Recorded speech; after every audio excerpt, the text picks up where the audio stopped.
জলপাইগুড়ির মাটিয়ালি ব্লকের একটি বেসরকারি রিসোর্টে অনুষ্ঠিত হল West Bengal rice mill owners অ্যাসোসিয়েশনের বার্ষিক সাধারণ সভা। গত ৩০ বছরে এই প্রথম উত্তরবঙ্গে সংগঠনের বার্ষিক সাধারণ সভা অনুষ্ঠিত হওয়ায় সদস্যদের মধ্যে বিশেষ উৎসাহ দেখা যায়। সভায় রাইস মিল শিল্পের বিভিন্ন সমস্যা, পরিকাঠামো উন্নয়ন, উৎপাদন এবং সরকারি সহযোগিতা নিয়ে বিস্তারিত আলোচনা হয়। উপস্থিত ছিলেন জলপাইগুড়ির সাংসদ ডাক্তার জয়ন্ত কুমার রায়, নাগরাকাটার বিধায়ক পুনা ভেংরা, সংগঠনের চেয়ারম্যান সুশীল কুমার চৌধুরী, সাধারণ সম্পাদক মনোজ কুমার ফোগলা, সম্পাদক তারাপদ মহাপাত্র সহ রাজ্যের বিভিন্ন প্রান্তের রাইস মিল মালিকরা। সাংসদ ডাক্তার জয়ন্ত কুমার রায় রাইস মিল মালিকদের সমস্যাগুলি গুরুত্ব দিয়ে শোনেন এবং কেন্দ্র বা রাজ্যের সহযোগিতার প্রয়োজন হলে বিষয়টি জানানোর আহ্বান জানান। সংগঠনের চেয়ারম্যান সুশীল কুমার চৌধুরী জানান, রাইস মিল শিল্পের উন্নয়নে কেন্দ্র ও রাজ্য সরকারের সহযোগিতা প্রয়োজন এবং আগামী দিনে সাংসদের সঙ্গে দেখা করে সমস্যাগুলি তুলে ধরা হবে।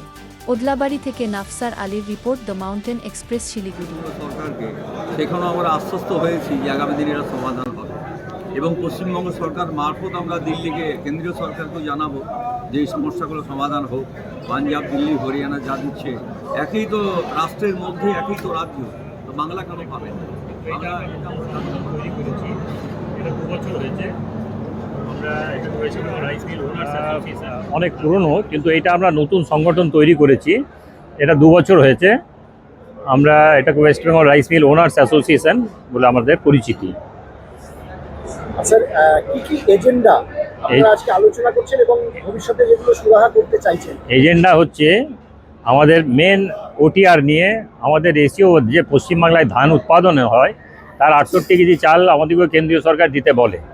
বর্তমানে যে সরকার এসেছে সেটা মিলিজুলি সরকার, কেন্দ্রীয় সরকার এবং রাজ্য সরকার দুটো এক গভর্নমেন্ট।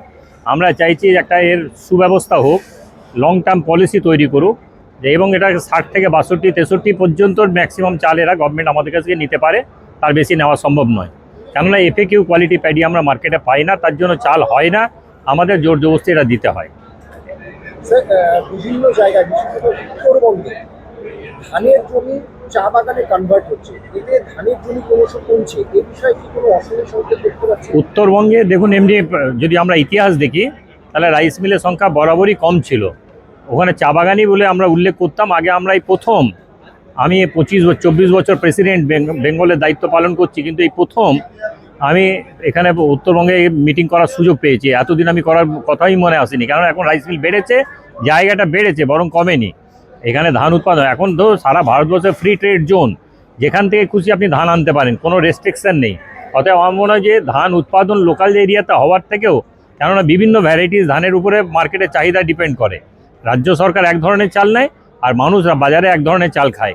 বাজারে যে চালটা খায় সেই ধান কিন্তু আমাদের নর্থ বেঙ্গলে যদি না হয়, সেটা কিন্তু নর্থ বেঙ্গলই এখন পরিচিতি। তুলাই পাঁজি থেকে আরম্ভ করে নর্থ বেঙ্গলেই কিন্তু তার পরিচিতি। অতএব এখানে ধান হয়, না হওয়া নয়।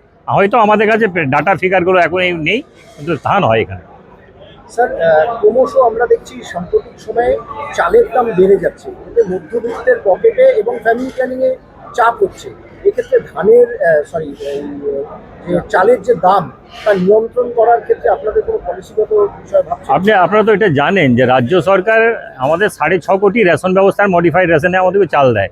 বর্তমানে 13 কোটি পর্যন্ত বিগত সরকার দিয়েছে।